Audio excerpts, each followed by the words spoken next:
Okay, so now that we have our skills, let's build our predict function. Okay, so I'm going to go through all the little bits of this code and then I'll pan out and run it real quick. Okay, so I'm going to do a page with sidebar because that's what I always do.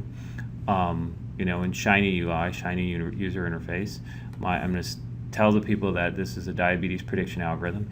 In my sidebar panel, it's going to take as numeric input, it's going to take something ID labeled glucose, and then I'm going to tell them what to put it in. And of course, I'm going to give them the units because I would be a monster if I didn't give them the units, right? That's really bad form.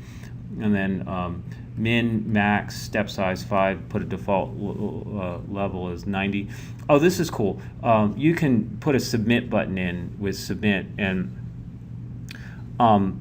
you can see on the Shiny tutorial if you want it to not even implement the default values and to wait until the person enters in for the first time before for Shiny to wait till the first submit to actually run. But right now I think it'll go the first time, and then when you hit submit it'll update it, but it won't update it in between. So there's a little bit of complexity with doing that. But anyway, you can add a submit button.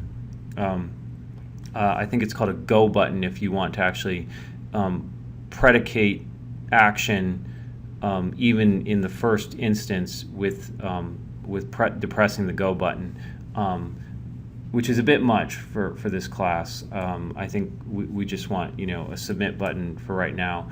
Just, you know, is probably good enough. And you'll see the submit button when I show you the results. Here it's going to give you the results of prediction. Here's what you entered. It's giving you the input value, and which resulted in a prediction of, and it gives you the prediction value. So the input value is the output name that my server.r function labeled, and so this is going to print it out. And my prediction is the label name that my server.r function labeled prediction, whereas glucose is what my UI sidebar panel numeric input labeled as glucose. Okay, so let's go to the next thing, which is my server. So you can put your function up here at the beginning, or you can do an include statement or a source statement in case it's a long thing. So here's my function, and here it's function input output. Here's my input, my output value. Since I want to print out the input value, I'm grabbing I'm labeling it input value, and I'm grabbing the input glucose value, and I'm telling it that what I want to do with this output is just print it. And then my prediction, I want to print it, and I'm running my function diabetes risk of for the input value of glucose. Okay? So hopefully this should be pretty simple to follow. So here's the result. You get to click on glucose, whatever you want, you hit the submit, and it says you entered, which resulted in a prediction of blank. So let's actually run it.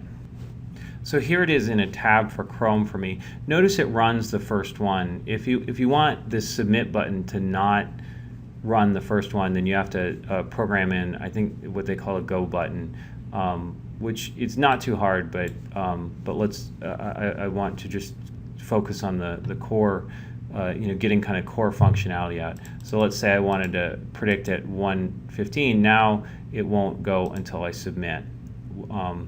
So you can see it. You put it in. So you want a submit button if the calculations take kind of long. If they go really fast, then why bother? Just have it update it real time. I do think it's generally good form to re-show the person the value that they entered. But there you go. That's what it gets for you.